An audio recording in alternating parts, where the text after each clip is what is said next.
Painted application ધોરણ 6 થી 12ના વિદ્યાર્થીઓ માટે અપડેટ થઈ ચૂકી છે. આ એપ્લિકેશનમાં શું છે? બધા જ વિષયના વિડીયોઝ છે. ગુજરાતની બેસ્ટ ફેકલ્ટી દ્વારા લાઈવ લેક્ચર્સ છે. આઈએમપી પ્રશ્ન છે, ટેસ્ટ સિરીઝ છે અને ગુજરાતના તમામ વિદ્યાર્થીઓ સાથે તમે તમારી કમ્પેરિઝન કરી શકો છો. ગેમિફિકેશન છે અને બીજું ઘણું બધું. તો તમે એપ્લિકેશન ડાઉનલોડ ન કરી હોય તો ડિસ્ક્રિપ્શનમાં લિંક આપી છે. હમણાં જ પ્લે સ્ટોર ઉપર જાઓ અને એપ્લિકેશન ડાઉનલોડ કરો.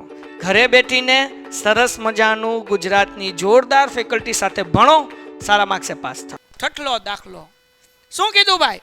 16 x નો ઘન, પછી હું આપ્યું -4 x નો વર્ગ અને 32 x.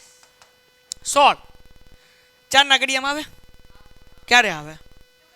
ચોકે ચોકે આવે કે ન આવે? x ઘન એટલે કેટલી વાર x મૂકવાના? 3 ફેરી. x ગુણ્યા x ગુણ્યા x. ચોગડો તો અહીંયા લખું છું 4x² છે -4 એમ ને, ગુણ્યા x² એટલે કેટલી વાર મૂકવાના? x ગુણ્યા x. 32 4 ના ઘડિયામાં 32 આવે? 4 8 આવે કે ન આવે? તો 4 ગુણ્યા 8 ગુણ્યા x. કોઈને કઈ ડાઉટ છે? જરાક જુઓ, ત્રણેયમાં હરખું હું દેખાય તમને? ચોગડો ત્રણેયમાં હરખો, પણ -4 નહીં લખવાનું. કેવું લખવાનું? +4. એટલે 4 કોમન કાઢી લીધું. પછી x કાકા અહીંયા, x કાકા અહીંયા ને x કાકા, એટલે 4x નીકળી ગયો સામાન્ય અવયવ. હવે આ x અહીંયા છે, અહીંયા છે, પણ નીચે હવે x છે એટલે કોમન નીકળે નહીં. તો અહીંયા હું લખવાનું? સામાન્ય અવયવ બરાબર 4x. દાખલો થઈ ગયો પૂરો. ડન છે? ઓકે. એના પછીનો દાખલો, દાખલા નંબર 7. શું છે? 10 pq. તો આપણે શું લખીએ? 10 ગુણ્યા p ગુણ્યા q. બરાબર ને? હું 5 દુ 10 લખી શકું, પણ નથી લખતો. કેમ? કારણ કે 10 ના ઘડિયામાં 20 આવશે. 10 દુ 20. 10 ના ઘડિયામાં તો હું લેવા 10 ના અવયવ પાડવા. સમજાણું કે ને? એટલે હું 10 એમ રાખીશ. બરાબર ને? હાલો, પછી 20 છે pr, સોરી qr.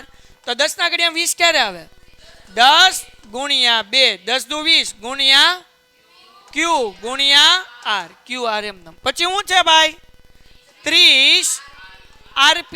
30 એટલે 10 ગુણ્યા 3, 10 તેરી ગુણ્યા r ગુણ્યા p. હાલો, ત્રણેયમાં કોમન શું છે?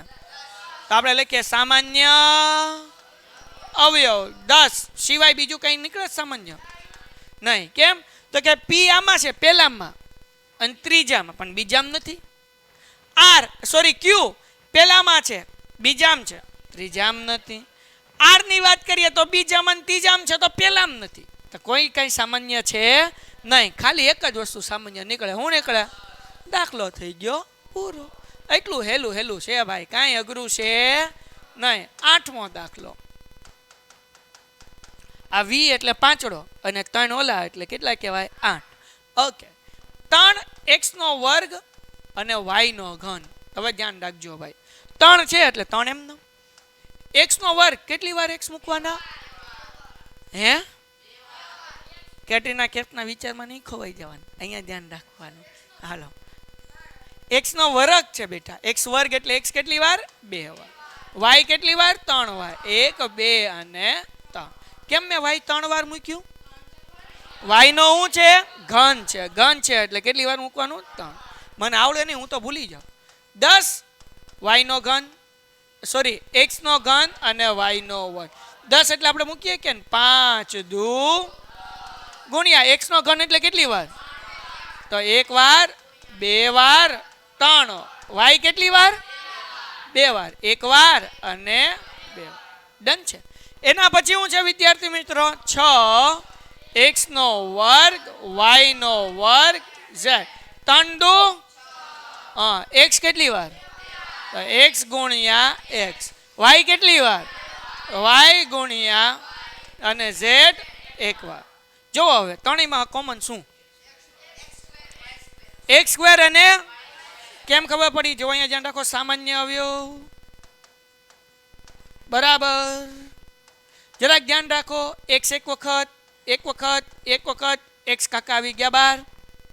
હજી એક વખત જો, x બીજી વાર, x બીજી વાર, x બીજી વાર. હાલો 2x બહાર નીકળી ગયા.